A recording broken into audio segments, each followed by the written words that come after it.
नमस्कार भैया प्रभुदयाल, नमस्कार। इसीलिए आज हम फैसला किए हैं कि आपको परमपिता परमेश्वर के पास भिजवाई देते हैं। आप गरीब लोगों को हमारी ताकत का अंदाजा नहीं है शायद।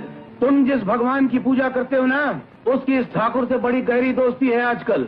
ये सियासत की शतरंज की चाल है और इस चाल चलने के लिए हमें अमरनाथ जैसे मोहरे की जरूरत है जो कुर्सी पर कानून की बैठे, नौकरी सरकार की करे, फर्ज अपना निभाए और इशारों पर हमारे चले। जब भी कभी हिंदी फिल्मों के हर फन मौला कलाकारों की चर्चा की जाएगी तो कादर खान जी का नाम जरूर लिया जाएगा, जिन्होंने कभी विलन बनकर डराने का काम किया तो कभी कॉमेडियन बनकर सबको हंसाया भी, तो कभी सीरियस होकर पल भर में दर्शकों को रुला भी दिया। हर किरदार में अपने जीवन से जुड़े अनुभवों को मिलाकर नायाब बना देने वाले एक्टर, राइटर और डायरेक्टर कादर खान का जीवन कितने संघर्षों से भरा था, यह जानकर आपको ताज्जुब भी होगा और उन्हें सैल्यूट करने को दिल भी करेगा। एक बदनाम गली से निकलकर रुपहले पर्दे पर छा जाने वाले कादर खान जी की कहानी वाकई में एक मिसाल है। इस गांव का एक इज्जतदार आदमी, अगर शादी नहीं हुई तो मैं गांव में किसी को मुंह दिखाने के काबिल नहीं होगा, मेरी इज्जत खाक में मिल जाएगी।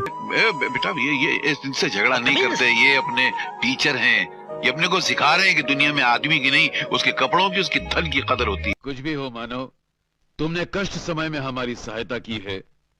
सुखी भवा, सुखी भवा। एक तो डॉक्टर अपने आप को इतना बिजी बताते जैसे उनकी घड़ी में टाइम है ही नहीं। अब वो बेचारे भी क्या करे, बिजी नहीं बताएंगे तो उनके बाद जाएगा कौन, उनकी दुकान कैसे चलेगी।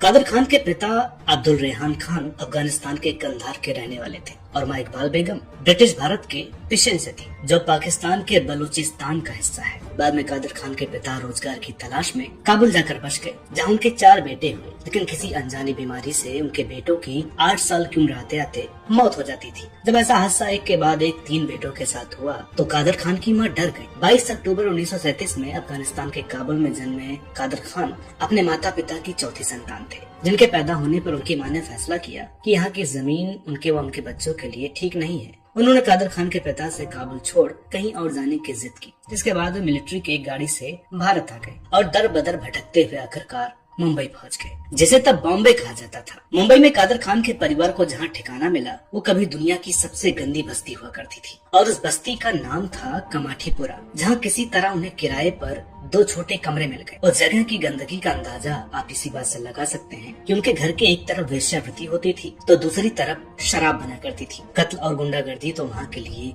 एक आम बात थी। कादर खान ने अपने एक इंटरव्यू में उस जगह के बारे में बताया था कि दुनिया की कौन सी ऐसी बुराई थी जो वहाँ नहीं थी और मैं ऐसे माहौल में बड़ा हुआ था। उस दौरान उनके परिवार के हालात इतने बुरे थे कि कई बार उन्हें भूखा भी रहना पड़ता। दोस्तों, कादर खान जब महज 1 साल के थे तो उनके पिता ने अपने बेरोजगारी से तंग आकर उनकी मां को तलाक दे दिया। बाद में आसपास के खराब माहौल को देखते हुए अपने पिता के दबाव में आकर कादर खान की मां ने दूसरी शादी कर ली। कादर खान के पिता, जो कि एक कारपेंटर थे, वे भी अपनी पारिवारिक जिम्मेदारियों को निभाने में नाकाम साबित हुए। स्थिति ऐसी थी, जिस दिन पैसे आते उस दिन भरपेट भोजन, वरना भूखा ही सोना पड़ता।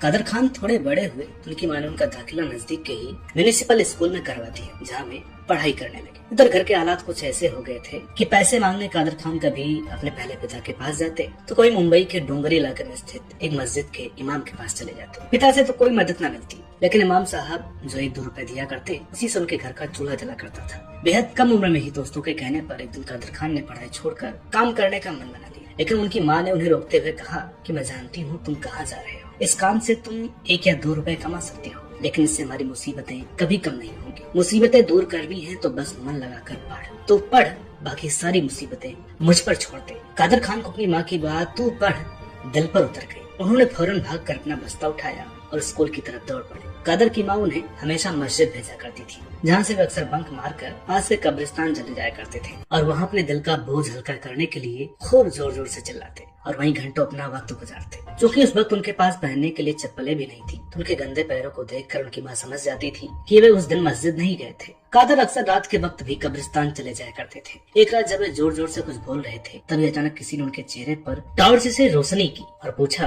कि कब्रिस्तान में क्या कर रहे हो और ये क्या बोलते रहते हो। कादर खान ने कहा, दिन भर मैं जो कुछ भी देखता और सीखता हूँ उसी को दोहराता हूँ। कादर की बात सुनकर वह शख्स उनसे काफी प्रभावित हुआ और उनसे कहा, तुम नाटकों में काम क्यों नहीं करते। दरअसल अशरफ खान नाम का वह शख्स एक नाटककार था और उन दिनों अपने नाटक के लिए एक छोटे बच्चे को ढूंढ रहा था, जो बच्चा पढ़ा लिखा हो और जिसकी जुबान भी साफ हो। ऐसे में किसी ने उनसे बताया कि एक लड़का है जो रोज कब्रिस्तान में पागलों की तरह चिल्लाता रहता है, शायद वो उनके काम का हो। और वाकई कादर खान उनके काम के ही निकले। कादर खान ने भी हाँ कर दिया और इस तरह से बतौर एक्टर उनकी शुरुआत हो गई। बाद में कादर खान ने ऐसा ही एक सीन फिल्म मुकद्दर का सिकंदर के लिए लिखा था, जिसे लोगों ने खूब पसंद किया था। खैर, अपने पहले नाटक में कादर खान ने इतनी जबरदस्त एक्टिंग की कि वहाँ मौजूद दर्शकों ने उन्हें कंधों पर बिठा लिया और नाचने लगे। नाटक के बाद एक बुजुर्ग दर्शक ने उन्हें 100 रुपए का नोट इनाम में दिया, जो उस वक्त एक छोटे से लड़के के लिए बहुत बड़ी रकम थी। कादर खान ने उस 100 रुपए के नोट को हमेशा ट्रॉफी की तरह संभाल कर रखा। मैट्रिक की पढ़ाई पूरी करने के बाद कादर खान इस्माइल यूसुफ कॉलेज, जो कि मुंबई यूनिवर्सिटी से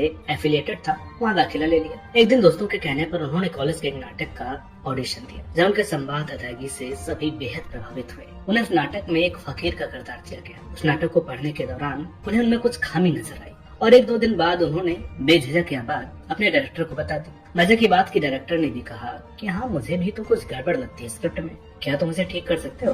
कादर खान ने कहा, सर मैं कोशिश करता हूँ। उसके बाद कादर खान ने उस स्क्रिप्ट को कैंटीन में बैठकर 4 घंटे के अंदर ठीक करके डायरेक्टर को सौंप दिया। डायरेक्टर को कादर खान का लिखने का अंदाज इतना पसंद आया कि उन्होंने उस नाटक को कादर खान के नाम कर दिया। ताश के पत्ते नामक इस नाटक को कादर खान अक्सर स्टेज पर किया करते थे। होनहार कादर खान इसके बाद MH Saboo Siddik college of engineering से सिविल इंजीनियरिंग में ग्रेजुएशन भी पूरी कर ली। दोस्तों, मजे की बात की पढ़ाई पूरी होने के बाद कादर खान ने अपने ही कॉलेज में पढ़ाया भी था, और वो भी उन सब्जेक्ट्स को जिनमें वो बेहद कमजोर थे। कादर खान के अपने ही कॉलेज में टीचर बनने का किस्सा भी बेहद दिलचस्प है। अपने एक इंटरव्यू में कादर खान ने बताया था कि पढ़ाई पूरी करने के बाद उन्हें शाह कंस्ट्रक्शंस नाम की कंपनी में 600-700 रुपए महीने की सैलरी पर एक जॉब मिली थी। लेकिन 1 महीने बाद ही कादर को यह कहकर वहाँ से हटा दिया गया कि फिलहाल उनके पास कोई काम नहीं है, इसलिए वो सैलरी नहीं दे पाएंगे। हैरान परेशान कादर अपने कॉलेज की सीढ़ियों पर आकर बैठ गए। जम के प्रिंसिपल साहब की नजर उन पर पड़ी। उन्होंने कादर खान को अपने ऑफिस में बुलाकर सारी बात पूछी और समझाया कि जॉब में ऐसा होता रहता है।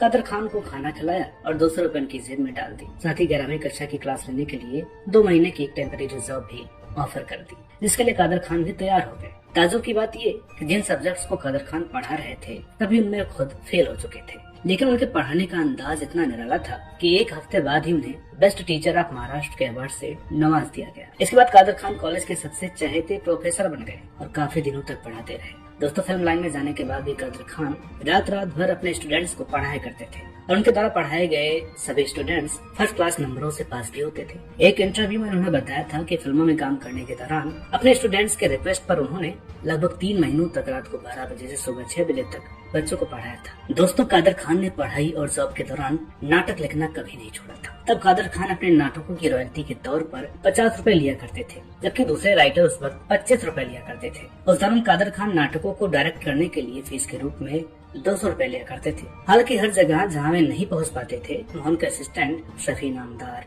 भरत कपूर और मुश्ताक मर्चेंट में से कोई एक जाकर नाटक डायरेक्ट कर दिया करते थे। ऐसे में वे मिलने वाले रुपए अपने असिस्टेंट से आधे बांट लिया करते थे। एक बार कॉलेज के एनुअल फंक्शन में कादर खान का नाटक देखने के लिए एक्टर दिलीप कुमार ने अपनी इच्छा जताई।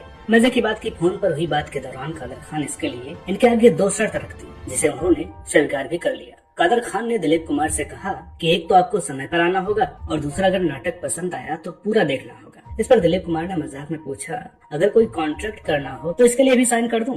खैर, दिलीप कुमार ने नाटक पूरा देखा और कादर खान से इतने प्रभावित हुए कि उन्होंने अपनी अगली 2 फिल्मों के लिए उन्हें साइन भी कर लिया। उन फिल्मों के नाम थे सगीना महतो और बैराग। हालांकि बतौर एक्टर कादर खान की शुरुआत साल 1973 में आई राजेश खन्ना की फिल्म दाग से शुरू हो गई थी और ये दोनों फिल्में बाद में आई थी। दोस्तों, कादर खान एक बेहतरीन एक्टर थे, लेकिन उन्हें बतौर राइटर लोगों ने पहले नोटिस किया। एक बार मुंबई में एक ड्रामा कंपटीशन आयोजित हुआ, जिनमें उनके कॉलेज के लड़कों ने उन्हें पार्टिसिपेट करने को कहा। हालांकि पहले तो कादर खान ने करने से मना कर दिया, लेकिन जब उन्हें पता चला कि जीतने वाले को 1500 रुपए कैश इनाम में दिया जाएगा तो ये मान गए, क्योंकि इस वक्त उन्हें बतौर टीचर 300 रुपए मिला करते थे। उस कंपटीशन में कादर खान के नाटक लोकल ट्रेन को फर्स्ट प्राइज तो मिला ही, साथ ही उन्हें बेस्ट राइटर, बेस्ट डायरेक्टर और बेस्ट एक्टर के सभी अवार्ड्स भी हासिल हुए। कादर खान ने बताया था कि उस वक्त मुझे 1500 रुपए नगद इनाम के तौर पर मिले थे और तब मैंने जिंदगी में पहली बार एक साथ 1500 रुपए देखे थे। कादर खान ने अपने इंटरव्यू में बताया था कि उस वक्त तो मेरे पैर ही कांपने लगे थे। आप समझ सकते हैं कि अगर 300 रुपए पाने वाले के हाथ में 1500 रुपए आ जाए तो उसका क्या हाल होगा। उस कंपटीशन में राइटर राजेंद्र सिंह बेदी और उनके बेटे डायरेक्टर नरेंद्र बेदी और एक्ट्रेस कामिनी कौशल जज के रूप में मौजूद थी। नाटक खत्म होने के बाद डायरेक्टर नरेंद्र बेदी उनके पास आए और कहा कि मैं एक फिल्म बना रहा हूँ, जवानी दीवानी, जिसमें रणधीर कपूर और जया भादुड़ी है। मैं चाहता हूँ कि आप इसके डायलॉग लिखें। कादर खान ने कहा कि सर मुझे पता नहीं कि फिल्मों के डायलॉग कैसे लिखे जाते हैं। इस पर नरेंद्र बेदी ने कहा, बस जैसे नाटकों के डायलॉग लिखते हो वैसे ही फिल्म के डायलॉग भी लिखने होते हैं। अगले दिन कादर खान को उन्होंने अपने ऑफिस बुलाकर फिल्म की स्टोरी वगैरह समझा दी और कहा कि 1 महीने बाद फिल्म के इस पार्ट की शूटिंग है, तब तक वे इसे लिखकर दे दें। कादर खान ने उस वक्त लोकल ट्रेन पकड़ी और मुंबई के ही फेमस क्रॉस मैदान में जाकर स्क्रिप्ट लिखनी शुरू कर दी। उस दौरान उन्हें पास खेलते लड़कों की फुटबॉल भी बीच बीच में आकर लग जाया करती थी। खैर 3-4 घंटों के अंदर ही उन्होंने वह स्क्रिप्ट पूरी कर डाली और वापस नरेंद्र बेदी के ऑफिस पहुंच गए। नरेंद्र बेदी को लगा कि कादर खान को शायद कहानी समझ में नहीं आई है, इसलिए वे कुछ पूछने आ रहे हैं। यह सोचकर झल्लाते हुए वे अपने आप में ही कुछ बुदबुदाने लगे, जिसे कादर खान ने नोटिस कर लिया। सर आपने मुझे गाली दी है, मैं दूर से भी होठ पढ़ सकता हूँ। नरेंद्र बेदी ने कहा, यार तुझे इतने अच्छे से समझाया था लेकिन तू फिर पूछने चला आया। इस पर कादर खान ने उन्हें बताया कि मैं स्क्रिप्ट लिख कर लाया, तो हम मौजूद सभी लोग दंग रह गए। उनके डायलॉग्स को पढ़कर नरेंद्र बेदी ने उन्हें सीने से लगा लिया और जो शूटिंग 1 महीने के बाद शुरू होने वाली थी वो 1 हफ्ते के बाद ही शुरू कर दी गई। कादर खान को इस फिल्म के लिए 1500 रुपए मिले। साल 1972 में आई इस फिल्म ने बतौर राइटर कादर खान के रास्ते भी खोल दिए। कुछ और फिल्में लिखने के बाद साल 1974 में कादर खान को सुपरस्टार राजेश खन्ना की फिल्म रोटी के डायलॉग लिखने का मौका मिला, जो उनके करियर के लिए एक टर्निंग पॉइंट बना। मजे की बात कि फिल्म के डायरेक्टर मनमोहन देसाई को तब कादर खान पर कोई खास भरोसा नहीं था, इसलिए उन्होंने पहले कादर खान को अपनी फिल्म का क्लाइमैक्स लिखने को दिया और कहा कि तुम मियां भाई लोग शेरो शायरी और मुहावरे तो बढ़िया कर लेते हो, लेकिन मुझे एक ऐसा डायलॉग चाहिए जिस पर दर्शक ताली बजाने पर मजबूर हो जाए। कादर खान स्क्रिप्ट लेकर घर आए और पूरी रात जागकर उसके डायलॉग लिख डाले और अगले दिन शाम को मनमोहन देसाई के घर पहुंच गए। मनमोहन उस वक्त मोहल्ले के बच्चों के साथ क्रिकेट खेल रहे थे। कादर खान को दूर से ही देखकर बड़बड़ाए कि लगता है उल्लू के पट्टे को समझ में नहीं आया, फिर आ गया। कादर खान ने जो बात नरेंद्र बेदी से कही थी वही मनमोहन देसाई से भी कही। आपने मुझे गाली दी है और मेरे बारे में ये लफ्ज बोले हैं, सर मैं लिप रीडिंग कर सकता हूँ। इस वाकये को बाद में फिल्म नसीब में उन्होंने एक सीन में इस्तेमाल भी किया था, जब हीरोइन विलेन की बातें लिप रीडिंग से समझ लेती है। खैर कादर खान ने बताया वे डायलॉग लिख कर लाए हैं, तो मनमोहन देसाई चकरा गए, इतना जल्दी कैसे लिख लिया। वे फौरन कादर खान को लेकर घर के अंदर गए और कहा कि सुनाओ क्या लिखा है। कादर खान ने अपने स्क्रिप्ट पढ़नी शुरू की और मनमोहन कभी उछलकर सोफे पर बैठते तो कभी बैठते। उन्हें कादर खान के डायलॉग इतने पसंद आए कि उन्होंने उस समय कादर खान से कुल 10 बार उसे सुना, जिसके बाद वे घर के अंदर आए, अपनी तोशिबा टीवी और ब्रेसलेट कादर खान को उसी समय तोहफे में दे दिया। साथ ही पूछा कि पेमेंट कितनी लोगे, क्योंकि मैं ज्यादा नहीं दे पाऊंगा। कादर खान ने इससे पहले जो फिल्म साइन की थी इसके लिए उन्हें 21,000 मिले थे, उन्होंने वही पेमेंट बता दी। इस पर मनमोहन ने हंसते हुए कहा कि मनमोहन देसाई का राइटर और 21,000, मैं तुम्हें 1,21,000 रुपए देता हूँ। इसके बाद मनमोहन देसाई ने फिल्म इंडस्ट्री के लगभग सभी दिग्गजों को फोन लगाकर कादर खान की तारीफ करते हुए कहा कि कादर खान के रूप में एक जबरदस्त राइटर मिला है, राइटिंग क्या होती है वो इससे सीखना चाहिए। कादर खान और अमिताभ बच्चन दोनों एक दूसरे के कायल थे और एक दूसरे को खूब सपोर्ट भी किया करते थे। जहां अमिताभ के लिए कादर ने एक से बढ़कर एक डायलॉग्स और सीन लिखे, तो अमिताभ ने उनकी बेहतरीन एक्टिंग को देखते हुए साल 1976 में आई फिल्म अदालत में एक दमदार किरदार दिलवाया। दरअसल कादर को पहले कोई भी बतौर एक्टर इतना सीरियस नहीं लेता था, जिसके की वे हकदार थे, जबकि अदालत के लिए उन्हें अवार्ड भी मिला था। उसी दौरान कुछ दिनों पहले ही अमिताभ के साथ उनकी एक और फिल्म रिलीज हुई थी, जिसका नाम था खून पसीना, जिसके बाद हिंदी फिल्मों के दमदार विलन बन गए। अमिताभ के लिए ढेरों फिल्में लिखने के साथ साथ तब हर फिल्म में उनका रोल भी पक्का हो गया था। अदालत, सुहाग, मुकद्दर का सिकंदर, परवरिश, 2 और 2 5, कालिया, याराना, नसीब और कुली जैसी दर्जनों भर कामयाब फिल्मों में दोनों ने लगातार साथ काम किया। एक्टिंग के अलावा कादर खान ने अमिताभ की अमर अकबर एंथोनी, सत्ते पे सत्ता और शराबी जैसी फिल्मों के संवाद भी लिखे, साथ ही अग्निपथ और नसीब जैसी फिल्मों के स्क्रीन प्ले भी लिखे। उन दिनों मनमोहन देसाई और प्रकाश मेहरा हिंदी फिल्मों के 2 ऐसे खेमे थे जिनके लोग एक दूसरे के साथ काम नहीं करते थे, लेकिन तब अमिताभ बच्चन के लिए पूरी छूट थी।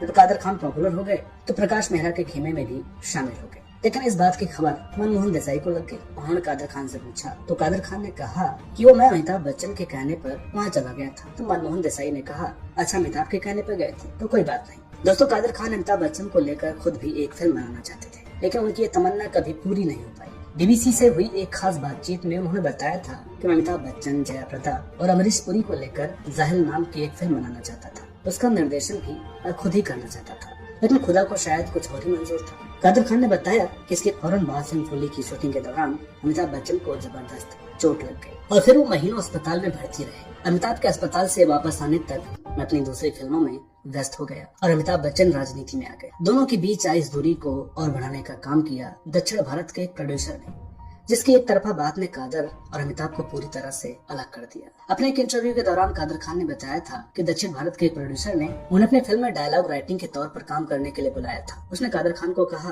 कि आप सर जी से मिलो। इस पर कादर खान ने पूछा कि ये सर जी कौन है। उस निर्माता ने अमिताभ बच्चन की ओर इशारा करते हुए कहा कि आप सर जी को नहीं जानते। कादर खान ने सुनते ही उस निर्माता से पूछ लिया कि ये सर जी कब से हो गए। मैं अमिताभ को अमित कहकर ही बुलाता हूँ और दोस्तों घर वालों को कभी भी इस तरह से संबोधित नहीं किया जाता। कादर खान वहाँ से चले आए और उसके बाद दोनों की दोस्ती में दरार भी आ गई थी। हालांकि यह दूरी कुछ दिनों तक ही थी, लेकिन आज भी लोग इस बात को मिर्च मसाला लगाकर ही सुनाते हैं और कादर खान के पुराने इंटरव्यूज दिखाकर इसे ताजा करते हैं, जबकि बाद में दोनों के बीच सब कुछ सामान्य हो गया था। तब अमिताभ की तारीफ करते हुए कादर खान ने कहा था कि वे एक संपूर्ण कलाकार है। अल्लाह ने उनको अच्छी आवाज, अच्छी जुबान, अच्छी ऊंचाई और बोलती आंखों से नवाजा है। जब कादर खान ने लंबे अंतराल के बाद अपनी वापसी की बात की थी, तब अमिताभ बच्चन ने ट्विटर पर इसकी जानकारी देते हुए उनका स्वागत किया था और लिखा था कि कादर खान अच्छे सहयोगी, लेखक, मेरी कई सफल फिल्मों में सहायक, एक लंबे अंतराल के बाद फिल्मों में वापसी कर रहे हैं।